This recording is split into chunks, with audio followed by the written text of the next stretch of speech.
I'm a carrot. Welcome to the Narrow Gate. Thank you for squeezing in here.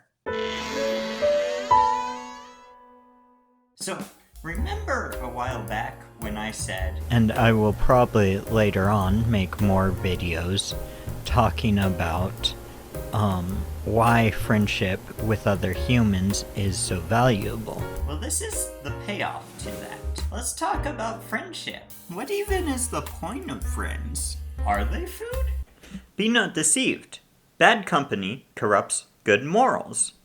Now you can tell from that passage that it's very important who you pick as a friend.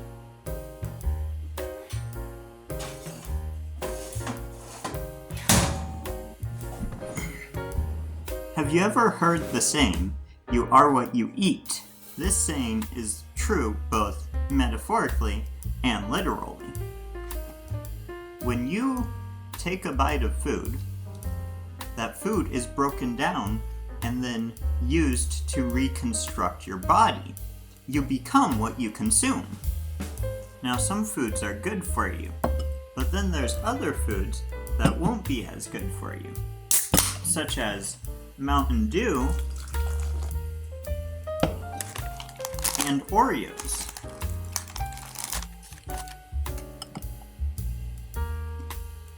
Shh, he's sleeping. Now, when you're a little baby, from the moment your mother gives birth to you, your job is to mimic the people around you. We learn to walk by watching other people walk. We learn to talk by watching other people talk.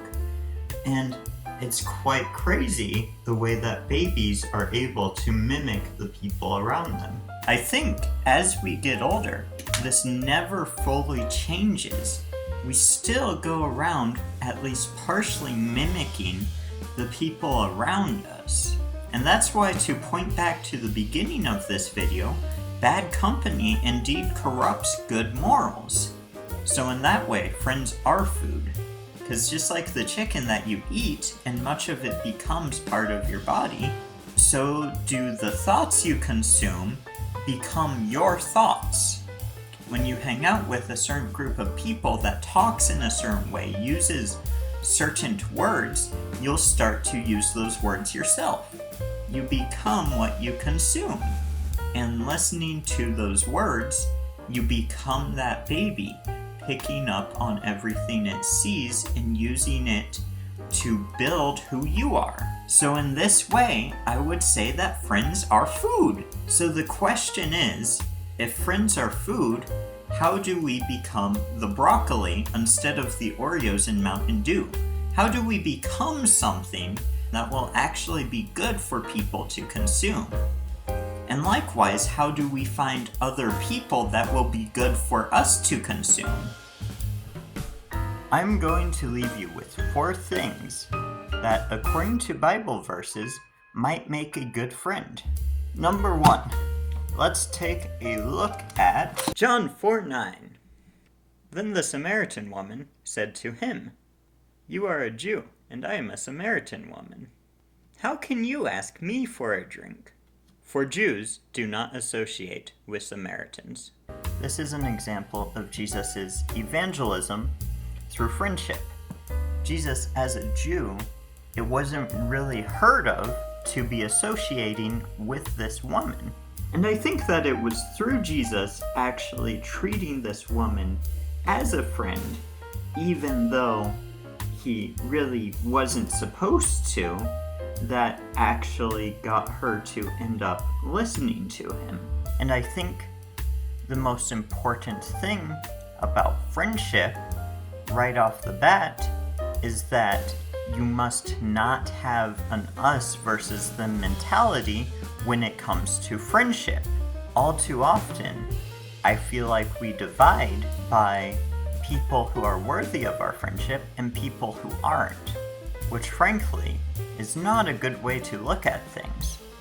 The point I'm getting at is, don't be afraid to try and be friends with people that it might make you a little bit uncomfortable to be friends with, or maybe it's a little bit culturally unacceptable for you to be friends with. Number 2, A unfriendly person pursues selfish ends, and against all sound judgment starts quarrels. So nothing about friendship should be selfish. Friendship is all about love, and love should not be selfish. Love is not about what I get from you, but instead what I can give to you. Number 3. Fools find no pleasure in understanding, but delight in airing their own opinion. A good friend, I believe, will try and understand your point of view and where you're coming from. If you want to be a good friend, maybe spend a little more time listening and a little less time talking. Take the time to try and understand before you start airing your own opinion. Number 4.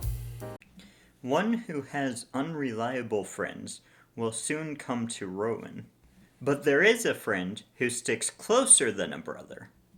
Of course, at the very beginning of this verse, it reiterates how important choosing good friends might be. So I believe that the truest form of friendship isn't actually between us here, but it is between Jesus and us. So, with that being said, I think if you want to be the healthy food in someone's life as far as friendship goes, the best thing to do is to point that person to the only food that can truly be beneficial, and that's God. Well, goodbye, folks, and thank you for watching. But just remember to misquote the fearless Bruce, friends are food, not fish. If you want to see the last video I did about friendship, look, it's right there. Isn't that amazing? Cool. Okay, bye!